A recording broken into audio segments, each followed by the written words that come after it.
नमस्कार दोस्तों, welcome to Indian veg जायका। आज मैं आपके साथ शेयर करने जा रही हूँ एक बहुत ही टेस्टी से इजी टू मेक कटलेट्स की रेसिपी। लेकिन आज हम इन्हें बनाएंगे मोल्ड से। हमें बाहर से किसी भी चीज़ का कोई मोल्ड नहीं खरीदना है। जो इन कटलेट्स का मोल्ड है उन्हें हम घर पे ही बनाएंगे। मोल्ड से क्या होता है कि आप किसी भी चीज़ की शेप को बिल्कुल ही इक्वल बना सकते हैं। तो चलिए पहले हम इसका डो तैयार कर लेते हैं और फिर इसके बाद हम इसका मोल्ड तैयार करेंगे। तो यहाँ पे डो बनाने के लिए मैंने लिए थे बॉइल्ड आलू। मैंने यहाँ पे 3-4 बॉइल्ड आलू लिए हैं। अगर आप चाहें तो जितनी ज़्यादा या कम क्वांटिटी आप बना रहे हैं आप उस हिसाब से यहाँ पे आलू ले लीजिए। इसके बाद मैंने इसमें बारीक चॉप अनियन डाला है, साथ में कैप्सिकम डाली है और ब्रेड क्रम्स डाले हैं। ब्रेड क्रम्स भी मैंने घर में ही बनाए थे। आप घर में रखी ब्राउन ब्रेड या वाइट ब्रेड को लीजिए, उसे मिक्सर ग्राइंडर में अच्छे से उसका बारीक चूरा बना लीजिए तो आपके ब्रेड क्रम्स बनकर तैयार हो जाते हैं। इसके बाद हमने यहाँ पे डाले हैं थोड़े से बेसिक से मसाले, जिसमें मैंने लाल मिर्च पाउडर डाला है, गरम मसाला डाला है, साथ में मैंने यहाँ पे अमचूर पाउडर डाला है और अकॉर्डिंग टू टेस्ट नमक डाला है। इसके साथ मैंने यहाँ पे थोड़ा सा अदरक और थोड़ी सी हरी मिर्च भी बारीक चॉप करके डाली थी।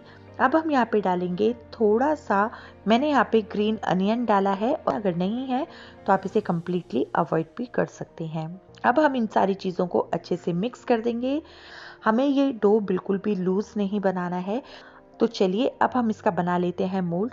तो यहाँ पे मैंने एक नॉर्मल प्लास्टिक की बोतल ली है। तो जो छोटी छोटी हमारी जूस की बोतल्स आती हैं या फिर आप फ्रूटी की बोतल्स ले लीजिए, वो आती हैं, तो आप वो बोतल भी ले सकते हैं और उसका आप पीछे वाला पार्ट रिमूव कर दीजिए और उसको एक हाफ बोतल की शेप में कन्वर्ट कर दीजिए, जैसे कि आप पिक्चर्स में देख रहे हैं।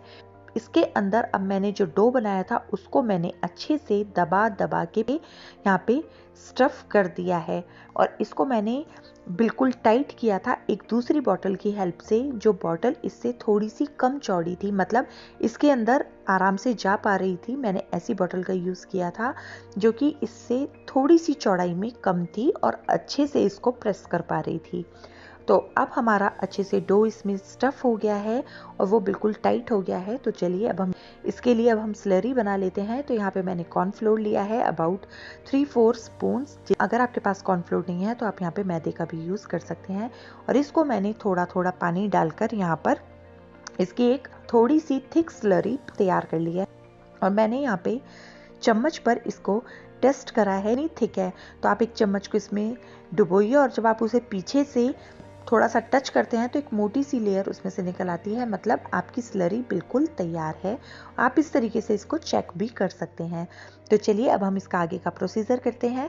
तो यहाँ पे जो हमारी बॉटल थी जिसके अंदर मैंने सारी स्टफिंग अच्छे से भर कर रखी हुई थी, वो मैंने यहाँ पर ले ली है और साथ में एक छोटी बॉटल जिससे मैंने सारी स्टफिंग को अच्छे से प्रेस किया था वो इसके अंदर मैंने सेट कर दी। अब हम यहाँ पे लेंगे बड़े साइज वाली टूथपिक, जो कि मार्केट में बहुत आसानी से अवेलेबल है। उसको मैंने यहाँ पर जो हमारी बॉटल का माउथ होता है जहाँ पे हम कैप लगाते हैं, वहाँ पे मैंने ना एक स्टिक को अंदर प्रेस कर दिया था। मैंने पीछे से इसको पुश किया है दूसरी बॉटल से। अगर आपको समझ में नहीं आ रहा है तो आप इस वीडियो को 1 या 2 बार देखेंगे तो आपको ये पूरा प्रोसीजर समझ में आ जाएगा और बहुत ही इजी टू मेक है ये। देखा जाए तो एक बॉटल ली, उसको बीच में से कट किया और उसके अंदर हमने सारी स्टफिंग डाल दी और पीछे से उससे थोड़ी सी छोटी बॉटल को लेके हम पीछे से प्रेस करते चले गए और आगे से हम इसका डो निकालते चले गए। ये पीछे से हम प्रेस करते जा रहे हैं और आगे से डो निकलता जाएगा। तो जितने बड़े आपको कटलेट बनाने हैं आप उतना बड़ा यहाँ पे शेप ले लीजिए और इसको नाइफ की हेल्प से कट कर दीजिए और आपके सारे कटलेट्स बनकर तैयार हो जाएंगे। मैंने यहाँ पे अलग अलग शेप के आपको दिखाए हैं। आप चाहें तो छोटे बना सकते हैं, बीच के साइज के बना सकते हैं और या फिर आप बड़े भी बना सकते हैं। तो आपको जितने कटलेट्स बनाने हैं आप बनाकर तैयार कर लीजिए। तो चलिए आगे का प्रोसीजर करते हैं। इसके बाद मैंने इन्हें स्लरी में डिप करा है और यहाँ पे आप इन्हें टूथपिक के साथ भी बना सकते हैं और विदाउट टूथपिक भी बना सकते हैं। इसके बाद स्लरी में निकालने के बाद मैंने इन्हें ब्रेड क्रम्स में अच्छे से रोल कर दिया है ताकि जो ब्रेड क्रम्स हैं वो इस पे अच्छे से चिपक जाएं और कोट अच्छे से हो जाएं। थोड़ा सा अच्छे से इसको दबा लीजिए और सारे जो ब्रेड क्रम्स हैं इस पे अच्छे से चिपका लीजिए।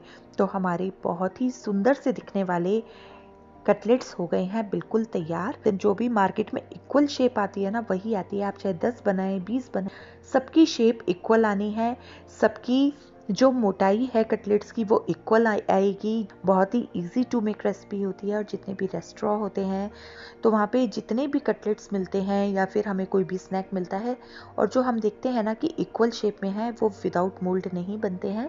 तो हमारे यहाँ पे सारे कटलेट्स हो गए हैं बनकर बिल्कुल तैयार। अब हम इन्हें कर लेंगे डीप फ्राई। तो मैंने यहाँ पे मस्टर्ड ऑयल को गर्म कर लिया था और इनको अब हम डीप फ्राई अच्छे से कर लेंगे। आप इन्हें गोल्डन ब्राउन फ्राई कीजिएगा, इक्वली फ्राई कीजिएगा। तो इसीलिए आप यहाँ पे जो फ्लेम है उसको मीडियम रखिएगा, ना बहुत ज़्यादा तेज और ना बहुत ज़्यादा कम। कई बार क्या होता है ना कि हम गैस को बहुत स्लो कर देते हैं तो उससे क्या होता है कि ब्रेड क्रम्स में ना ऑयल भर जाता है। तो यहाँ पे फ्लेम भी बहुत ज़्यादा मैटर रखती है चीज़ों को फ्राई करने के लिए। तो चलिए अब हमारे सारे जो कटलेट्स थे वो हो गए हैं बनकर बिल्कुल तैयार। अब हम इसकी प्लेटिंग कर देते हैं। तो यहाँ पे मैंने एक लंबे साइज में प्लेट ली है और उसमें मैंने थोड़ा सा टमाटो केचप एक स्पून की हेल्प से लंबी लंबी शेप में डाल दिया है। इसके बाद मैंने इसके ऊपर रख दिए हैं कटलेट और साथ में लगा दिया एक धनिए की पत्ती और इसके ऊपर मैं लगा रही हूँ चीज़ की स्लाइस। ये जो हमारी चीज़ स्लाइसेस आती हैं मार्केट में उनको मैंने पतला पतला कट कर लिया था और यहाँ पर लगा दिया था। तो लग रहे हैं ना दिखने में बहुत ही सुंदर। होने को तो ये बिल्कुल आलू के सिंपल से कटलेट हैं, सिर्फ इसकी प्लेटिंग अलग है, इसका हमने स्टाइल चेंज किया है और इसका बनाने का प्रोसीजर चेंज किया है। आपने देखा है कि जब हमने इसको डेकोरेट किया है तो कितना इजीली ये डेकोरेट हो गई है। तो इसी तरीके से आप भी अपने घर में बनाइएगा और जो आपके घर में गेस्ट आने वाले हैं होली पर तो आप इन्हें ज़रूर बनाइएगा।